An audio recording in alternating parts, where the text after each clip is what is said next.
Reasons for the start of the First World War.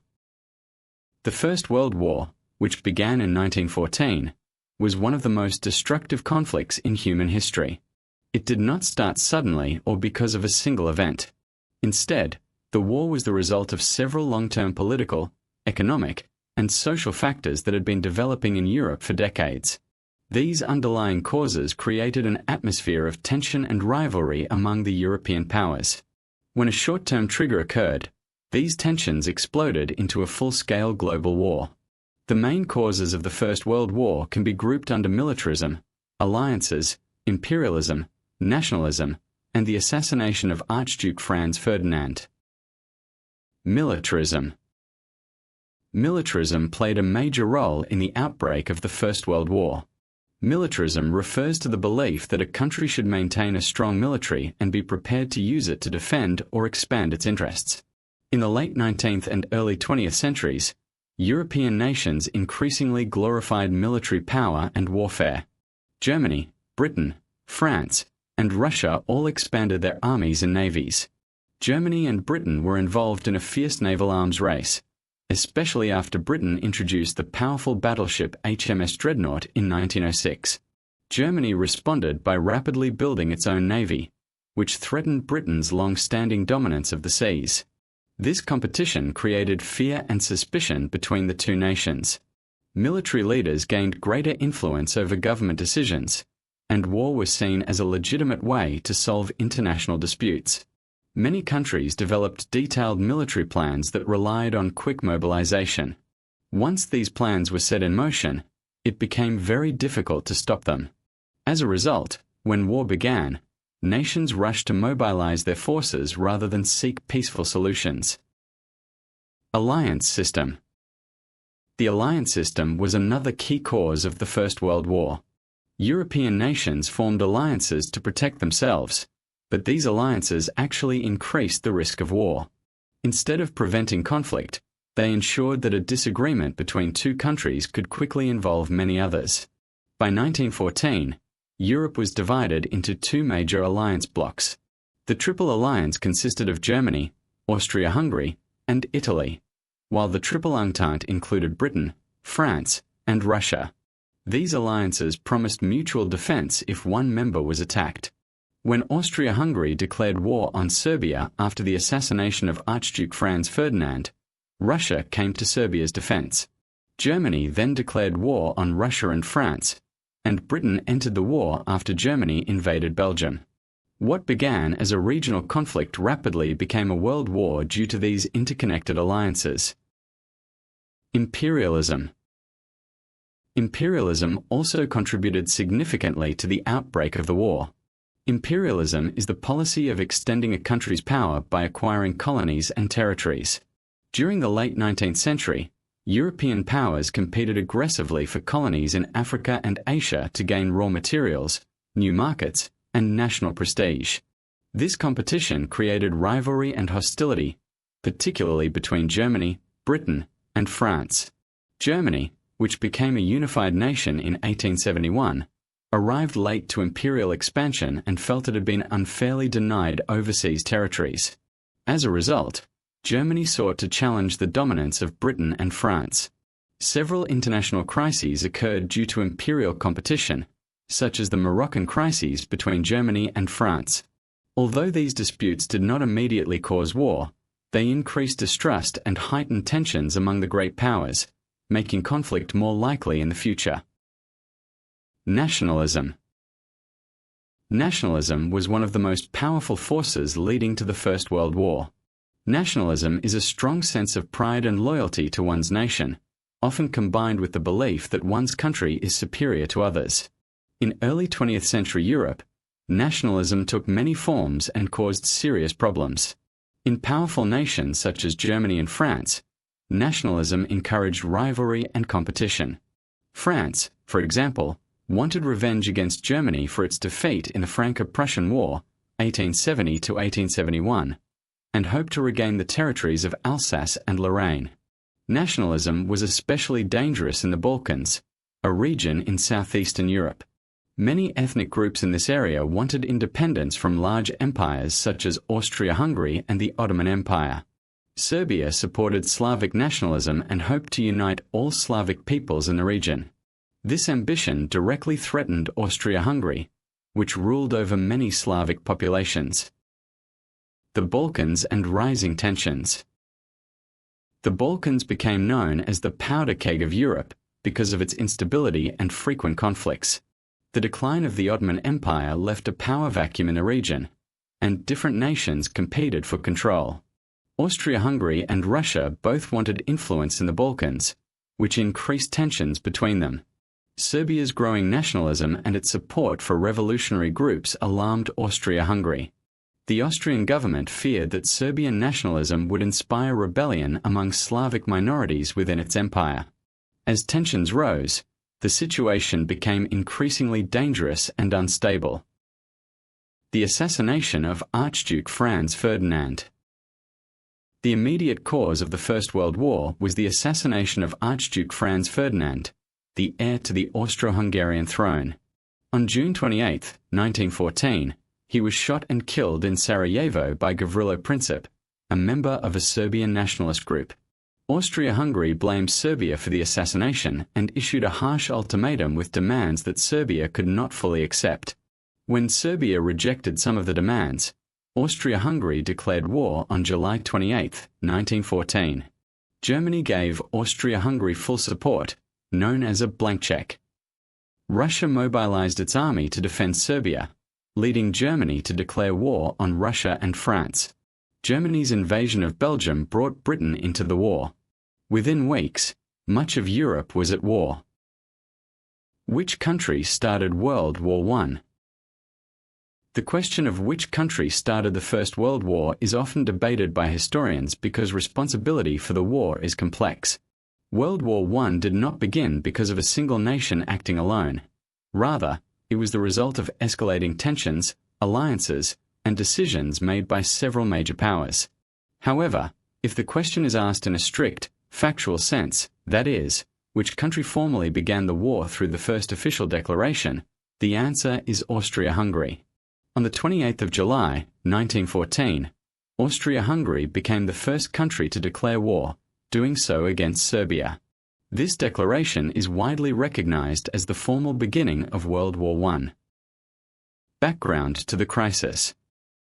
Before 1914, Europe was already deeply divided by political rivalries, military competition, and nationalist movements. The major powers had formed alliance systems that bound them to defend one another in the event of war. Militarism had increased the size and power of armies, while imperialism and nationalism intensified competition between nations. The most unstable region in Europe was the Balkans, where the decline of the Ottoman Empire had created power struggles. Serbia, a small but ambitious state, sought to expand its influence and unite Slavic peoples in the region. This ambition threatened Austria-Hungary, a large multi-ethnic empire that ruled over many Slavic populations. The assassination that triggered events. On the 28th of June, 1914, Archduke Franz Ferdinand, the heir to the Austro-Hungarian throne, was assassinated in Sarajevo by Gavrilo Princip, a Bosnian Serb nationalist. Princip was linked to nationalist groups that wanted to weaken Austrian control in the Balkans. The assassination shocked Europe and provided Austria-Hungary with a reason to confront Serbia, which it viewed as a major threat to its stability. Although the Serbian government did not directly plan the assassination, Austria-Hungary believed Serbia was responsible for encouraging nationalist extremism. Austria-Hungary's declaration of war. After the assassination, Austria-Hungary sought support from its ally Germany, which gave what is known as the blank check, a promise of full political and military backing. This support emboldened Austria-Hungary to take strong action. On the 23rd of July, 1914, Austria-Hungary issued an ultimatum to Serbia containing extremely harsh demands, including allowing Austrian officials to operate inside Serbia. Serbia accepted most of the demands but rejected those that threatened its sovereignty. Despite Serbia's partial compliance, Austria-Hungary declared war on Serbia on the 28th of July, 1914. This was the first official declaration of war, making Austria-Hungary the country that formally started World War I. Why Serbia is not considered the starter. Some argue that Serbia started the war because the assassin was a Serbian nationalist. However, this interpretation is not supported by most historians. The Serbian government did not officially order the assassination, and Serbia attempted to avoid war by accepting most of the ultimatum's conditions. While Serbian nationalism contributed to tensions, Serbia did not issue a declaration of war nor initiate military aggression on a large scale in July 1914. Therefore, Serbia is generally viewed as the initial target rather than the initiator of the war. Germany's role after the declaration. Although Austria-Hungary declared war first, Germany played a crucial role in expanding the conflict. After Austria-Hungary attacked Serbia, Russia mobilized its army to protect Serbia. Germany responded by declaring war on Russia on the 1st of August, 1914 and on France on the 3rd of August, 1914. Germany then invaded Belgium as part of the Schlieffen Plan, which aimed to defeat France quickly.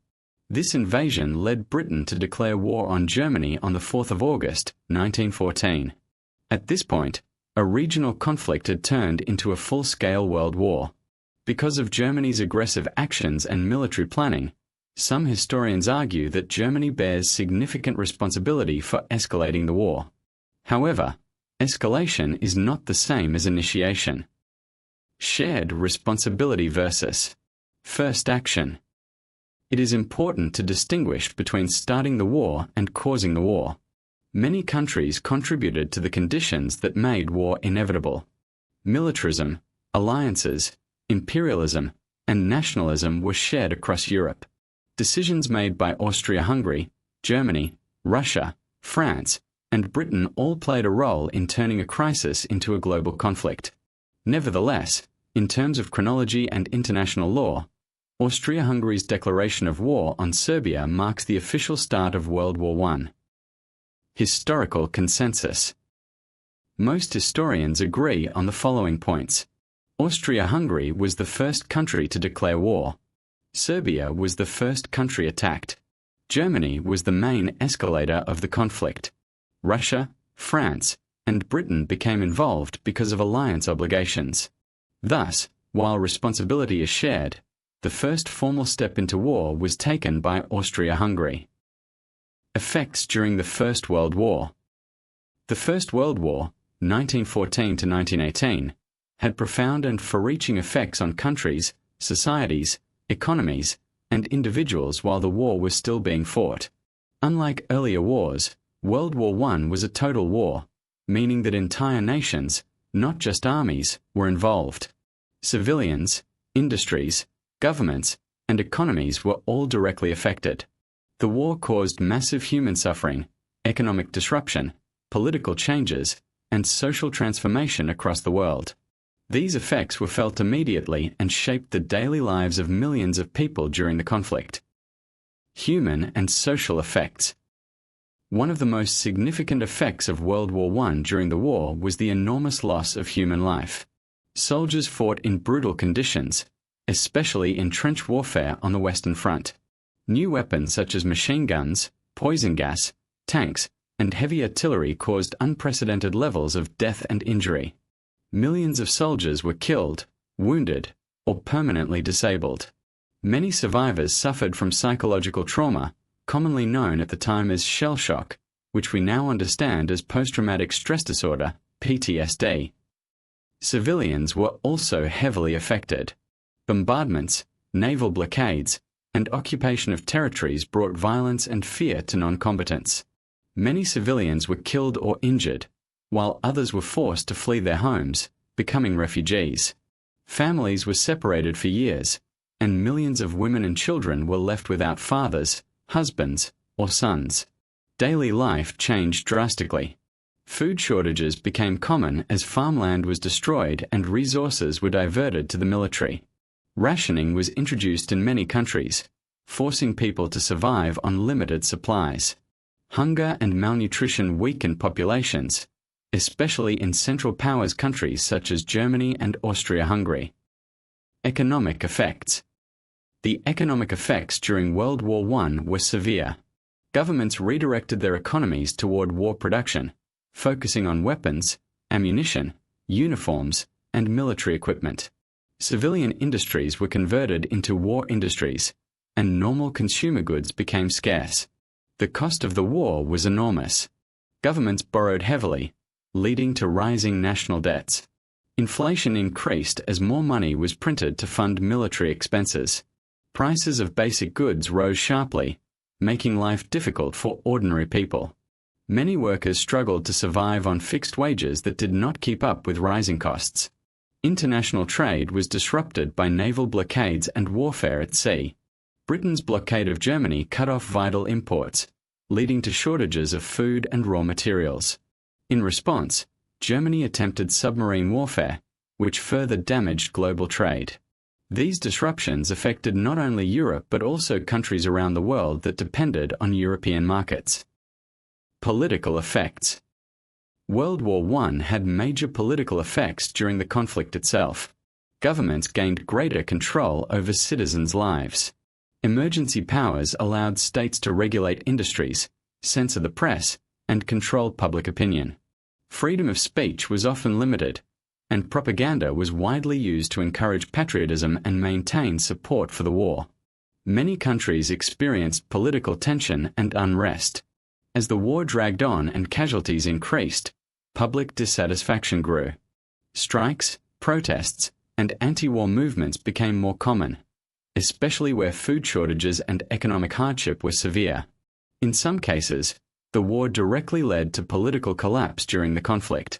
The most dramatic example was Russia, where military failures, economic breakdown, and widespread suffering contributed to the Russian revolutions of 1917.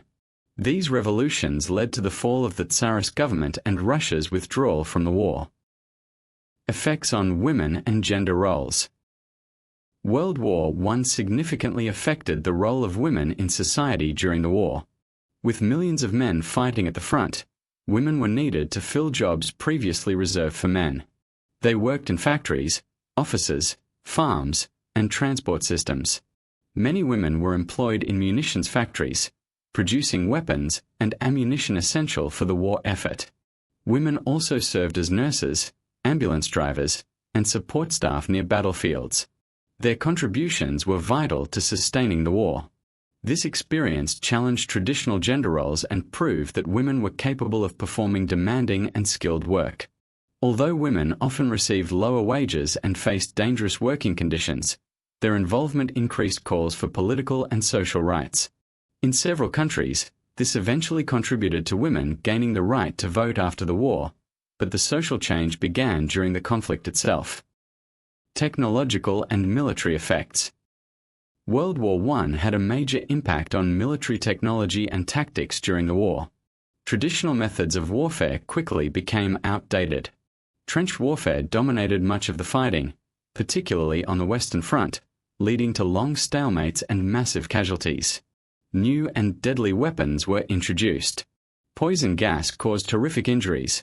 Tanks were used to break through enemy lines. Submarines threatened naval supremacy, and aircraft were used for reconnaissance and bombing. These innovations made warfare more destructive and terrifying. The psychological effect of this new type of warfare was severe.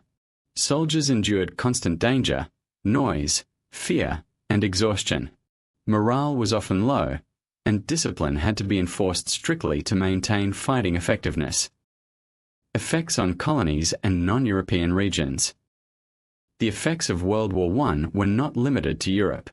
Colonies in Africa, Asia, and the Middle East were drawn into the conflict. Colonial troops were recruited to fight for European powers, often promised greater rights or independence in return for their service. Colonial economies were disrupted as resources were extracted to support the war effort. Many colonies experienced hardship, forced labor, and increased taxation. At the same time, exposure to European conflicts and ideas encouraged nationalist movements in colonized regions, laying the groundwork for future independence struggles. Psychological and cultural effects.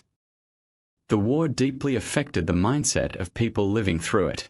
Optimism and belief in progress, common before 1914, were replaced by disillusionment and grief. Art, literature, and music produced during the war reflected themes of suffering, loss, and despair. People struggled to cope with constant news of death and destruction. Memorial services, mourning rituals, and remembrance became central parts of daily life. The scale of suffering changed how societies viewed war, heroism, and sacrifice. Who ended World War I? The question of who ended World War I does not have a simple, single-name answer. Unlike some wars that end when one side is completely defeated or conquered, World War I ended through a series of political decisions, military collapses, and formal agreements involving several countries. However, in a historical and legal sense, World War I ended when Germany signed the armistice on the 11th of November, 1918, which brought an immediate end to the fighting. The war was later formally concluded by the Treaty of Versailles in 1919, signed by Germany and the Allied powers. Therefore, World War I was ended primarily by Germany's surrender and the actions of the Allied powers, especially Britain, France, and the United States. The military situation by 1918. By 1918, all major countries involved in the war were exhausted. 4 years of fighting had drained economies, destroyed infrastructure, and killed millions of soldiers and civilians. However, the situation was especially dire for the Central Powers, which included Germany, Austria-Hungary, the Ottoman Empire, and Bulgaria. Germany had launched a final major offensive in early 1918 in an attempt to win the war before American troops could arrive in large numbers. This offensive initially succeeded but ultimately failed. When Allied forces, strengthened by fresh American soldiers, launched counterattacks, German armies were pushed back steadily. At the same time, Germany faced severe problems at home. Food shortages caused by the Allied naval blockade led to widespread hunger and civilian unrest. Workers went on strike, morale collapsed, and public support for the war disappeared. These conditions made it increasingly impossible for Germany to continue fighting. The collapse of Germany's allies. Before Germany itself surrendered, its allies began to withdraw from the war. This process played a major role in ending World War I. Bulgaria was the first to surrender, signing an armistice with the Allies in September 1918. The Ottoman Empire followed in October 1918 after suffering defeats in the Middle East. Austria-Hungary, weakened by internal ethnic divisions and military defeat, collapsed in late October 1918 and signed an armistice with the Allies. With all its major allies defeated, Germany was left alone to face the full military power of the Allies. This made continued resistance impossible. Germany's decision to seek an armistice. By November 1918, Germany's military leaders admitted that the war could not be won. General Erich Ludendorff and other commanders advised the German government to seek an armistice. Political power shifted away from the military, and a new civilian government took control. At the same time, Germany experienced a revolution. The Kaiser, Wilhelm II, abdicated the throne and fled the country. Germany became a republic, later known as the Weimar Republic. The new government hoped that ending the war quickly would prevent further chaos and suffering. Germany officially requested an armistice based on the 14 points proposed by U.S. President Woodrow Wilson, which called for a fair and lasting peace. The Armistice of the 11th of November, 1918. The fighting in World War I ended when Germany signed the Armistice of Compiègne on the 11th of November, 1918. The agreement was signed in a railway carriage in a forest near Compiègne, France. The armistice took effect at 11 a.m., a moment remembered as the 11th hour of the 11th day of the 11th month. When the armistice came into force, all fighting stopped on land, sea, and air. This moment is widely regarded as the end of World War I. The armistice terms were dictated by the Allied powers, mainly France, Britain, and the United States. Germany was required to withdraw its troops from occupied territories, hand over weapons, and accept continued Allied blockades. Although the armistice ended the fighting, it was not a peace treaty, it was a ceasefire. The role of the Allied powers. While Germany signed the armistice, the war was ended through the collective actions of the Allied powers. France and Britain had fought from the beginning of the war and suffered enormous losses. Their military persistence was crucial in defeating Germany. The United States played a decisive role in the final phase of the war. After entering the war in 1917, the US provided fresh troops, economic support, and industrial resources. American involvement tipped the balance in favor of the Allies and accelerated the collapse of the Central Powers. Thus, the war ended because the Allies forced Germany to surrender militarily and politically. The Treaty of Versailles and the formal end. Although the armistice ended the fighting in 1918, World War I was formally ended by peace treaties signed in 1919 and 1920. The most important of these was the Treaty of Versailles, signed on the 28th of June, 1919 between Germany and the Allied powers. Under this treaty, Germany accepted responsibility for the war, lost territory, had its military severely restricted, and was required to pay heavy reparations. Other treaties were signed with Austria, Hungary, Bulgaria, and the Ottoman Empire. These treaties legally ended World War I and reshaped the political map of Europe and the Middle East. Which country won World War I? The question of which country won World War I may appear simple, but the answer requires careful explanation. World War I, 1914 to 1918, was a global conflict involving many nations across Europe, the Americas, Africa, Asia, and the Middle East. Because the war was fought by alliances rather than individual countries, it cannot be said that a single nation won the war alone. Instead, the Allied powers collectively won World War I, defeating the Central Powers. However, within the Allied alliance, certain countries, especially France, Great Britain, and the United States, played the most decisive roles in achieving victory. The two sides in World War I. World War I was fought between two main alliances. The Allied powers, France, Great Britain, Russia, until 1917, Italy, from 1915, the United States, from 1917, and several other nations. The Central Powers, Germany, Austria-Hungary, the Ottoman Empire, and Bulgaria. Victory in World War I did not mean total occupation of enemy territory but rather the military defeat and political collapse of the Central Powers, which led them to seek armistices and accept peace treaties dictated by the Allies. Why the Allied powers won? The Allied victory was the result of several key factors, including greater resources, stronger economies, control of the seas, and the entry of the United States into the war. Military strength and persistence. France and Britain bore the greatest burden of fighting for most of the war. France fought primarily on its own territory and endured enormous destruction, yet it continued resisting German attacks throughout the conflict.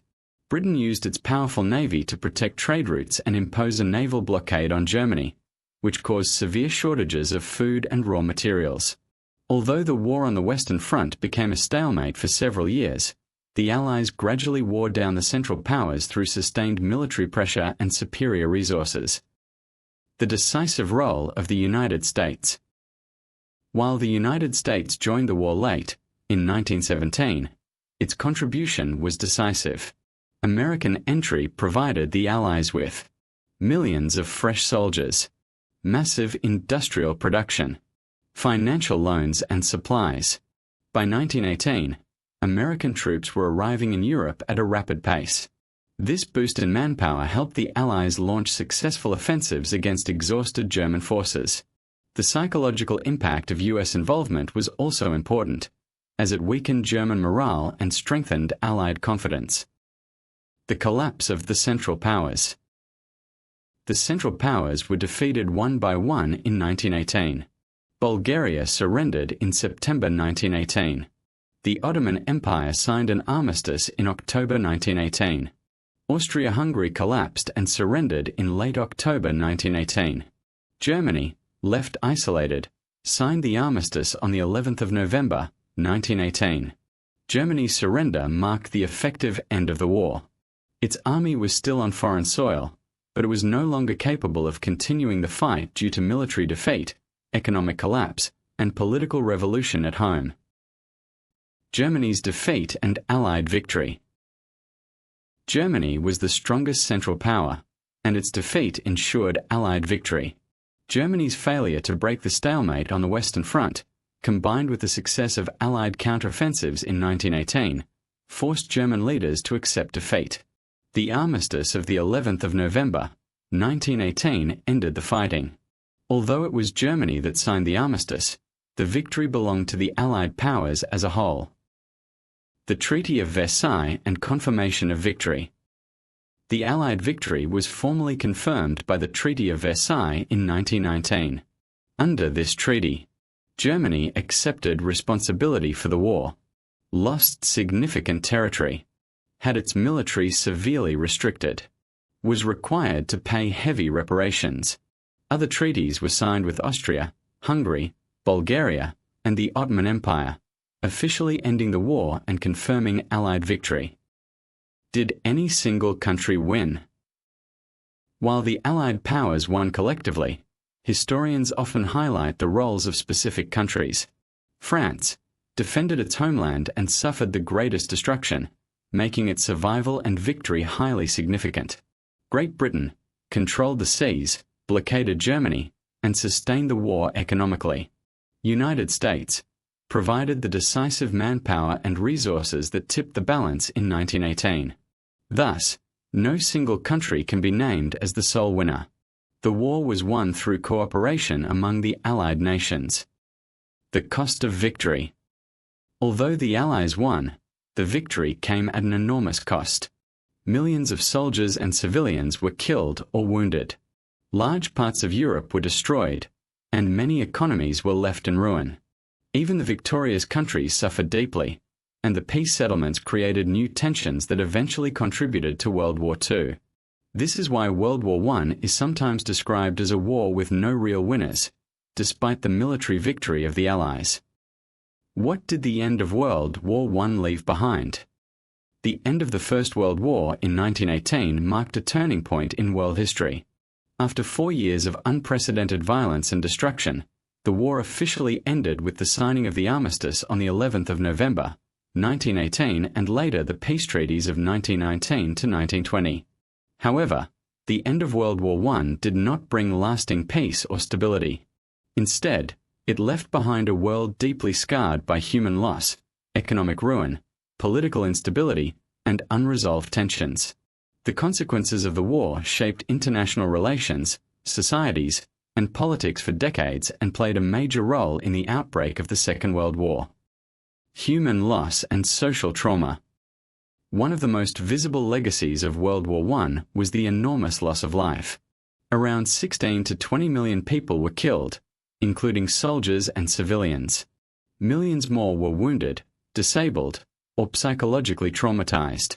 Entire generations of young men were lost, particularly in countries such as France, Germany, and Britain. The war left behind countless widows, orphans, and broken families. Survivors often suffered from physical disabilities or mental trauma, known at the time as shell shock. Societies struggled to care for veterans and integrate them back into civilian life. Memorials, cemeteries, and remembrance ceremonies became permanent features of communities, reflecting the scale of grief and loss left behind by the war. Economic destruction and debt. World War I left many countries economically devastated. Large areas of Europe, especially in France and Belgium, were physically destroyed. Farms, factories, railways, and towns lay in ruins. Rebuilding required enormous resources that many countries did not have. Governments had borrowed heavily to finance the war, leading to massive national debts. Inflation increased sharply, reducing the value of money and savings. In defeated countries such as Germany and Austria, economic conditions were particularly severe.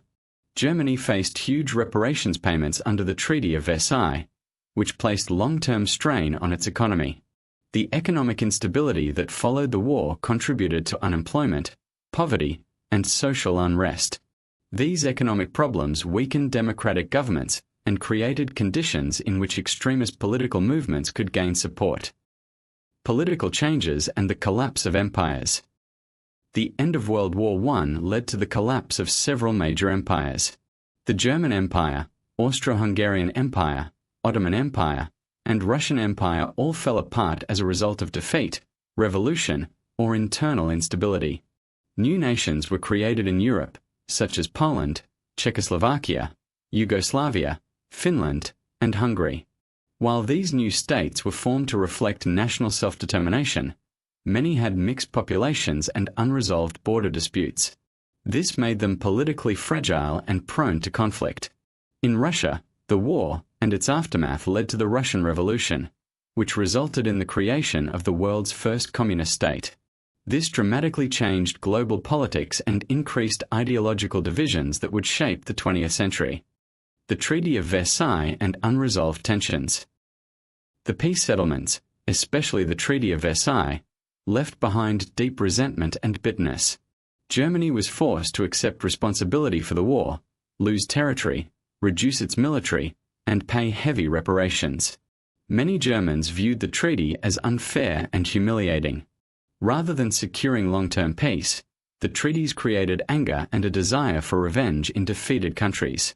At the same time, victorious powers such as France and Britain were dissatisfied, believing the settlements were either too harsh or not strict enough. These unresolved tensions undermined international stability and directly contributed to the rise of extremist leaders, including Adolf Hitler, and the outbreak of World War II in 1939. Weak international cooperation. The end of World War I also left behind a weak system of international cooperation.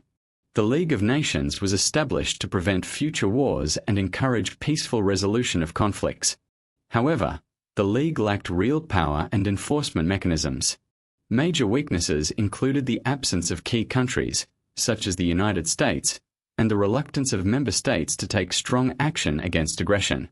As a result, the League failed to prevent future conflicts in the 1930s, such as the invasions carried out by Nazi Germany, Fascist Italy, and Imperial Japan. Social change and shifts in gender roles. Despite the devastation, the end of World War I also left behind important social changes. During the war, women had taken on roles traditionally held by men, working in factories, offices, and public services. After the war, many women were expected to return to traditional roles, but attitudes had changed. In several countries, women gained the right to vote shortly after the war, including Britain, Germany, and the United States. These changes marked significant progress toward gender equality, although full equality was still far from achieved. Colonial impact and nationalism. The end of World War I had a profound impact on colonies in Africa, Asia, and the Middle East. Many colonial soldiers had fought for European powers and expected greater political rights or independence as a reward. These expectations were largely unmet. Instead, former Ottoman territories in the Middle East were placed under mandate systems controlled by Britain and France. This created long-term instability and resentment in the region. Across the colonial world, nationalist movements grew stronger, inspired by the idea of self-determination but frustrated by continued foreign control. A changed world order.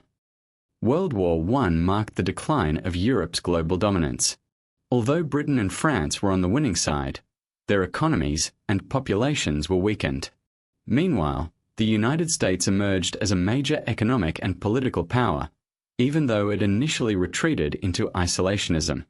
The war also changed how people viewed conflict. Faith in progress, reason, and traditional authority declined. Literature, art, and philosophy reflected disillusionment and skepticism about war and nationalism.